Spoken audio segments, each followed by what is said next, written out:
মই আপোনাৰ চাদৰখনৰ পতি লগাই যাওঁ, আপোনালোকে চাই যাব। চাদৰখনৰ পতিৰ লগত দেখিছে জোৰটো আপোনাৰ অলপ টানি আছে, টানি থকা জোৰটো পতিটো কেনেকৈ লগাব লাগে মই দেখুৱাই যাওঁ, আপোনালোকে চাই যাব।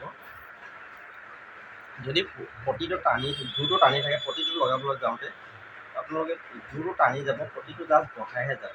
যদি পতিটো টানি যায়, জোৰটো টানি যায়, চাদৰখনৰ জোৰ এই পতিটো পাক খাই টানি গৈছোঁ টাইট সেইকাৰণে মই পতিটো টানি গৈছোঁ আৰু টাইটো জাষ্ট বঢ়াই আছোঁ। এটা আঙুলি মই টানিছোঁ, কিন্তু আপোনালোকে ধৰিব পৰা নাই। পতিটো জাষ্ট লুজ কৰি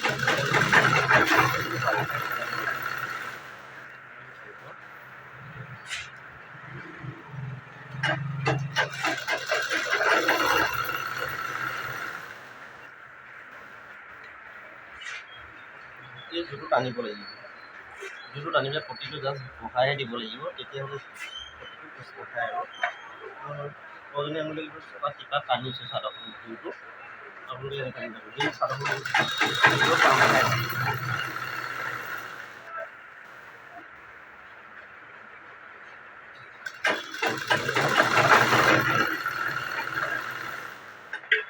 লগাই আহিছে আপুনি চাব, মোৰ পৰা ছটা পতি হ'লে চাদৰখনত হৈ যায়।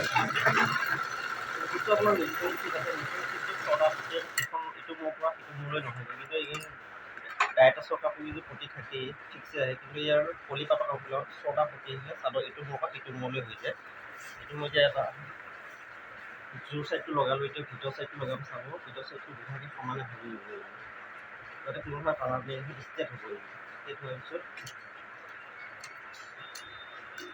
ষ্টেপ দি দিছোঁ, চাওক সহ্য চাইডখিনি ভাল লাগিছে।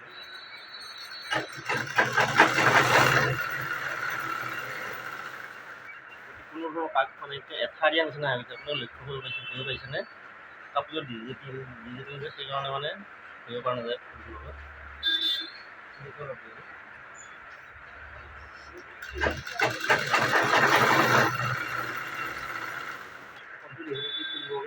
প্ৰতিটোত মানে কোনো পাক নাই, ধুনীয়াকৈ বহি গৈছে। এইটো বস্তু লগাব লাগিব। যদি জোৰ টান খাই থাকে, তেতিয়াহ'লে চাদৰখনৰ জোৰটো টানি যাব লাগিব, প্ৰতিটো জাষ্ট লুজকৈ বঢ়াই যাব লাগিব। মই এতিয়া মূৰটো চিলাই দিব লাগিব। মূৰটো চিলোৱাৰ পিছত ইয়াত দহি বন্ধা হ'ব, দহি বন্ধা প্ৰচেছটো আছে, পিছত দেখুৱাই দিব। প্ৰতিটো চিলাওঁতে কিমান নিখুঁতভাৱে চিলোৱা হৈছে দেখিছেনে? কোনো ধৰণৰ পাক নাই, বঢ়িয়াকৈ এঠা দিয়া নিচিনা হৈ গৈছে। এনেকৈ নিখুঁতকৈ কামবিলাক কৰিব লাগিব, তেতিয়া ভাল লাগিব। চাদৰখন পিন্ধি ভাল পাব, খোজ ল'বও ভাল হ'ব।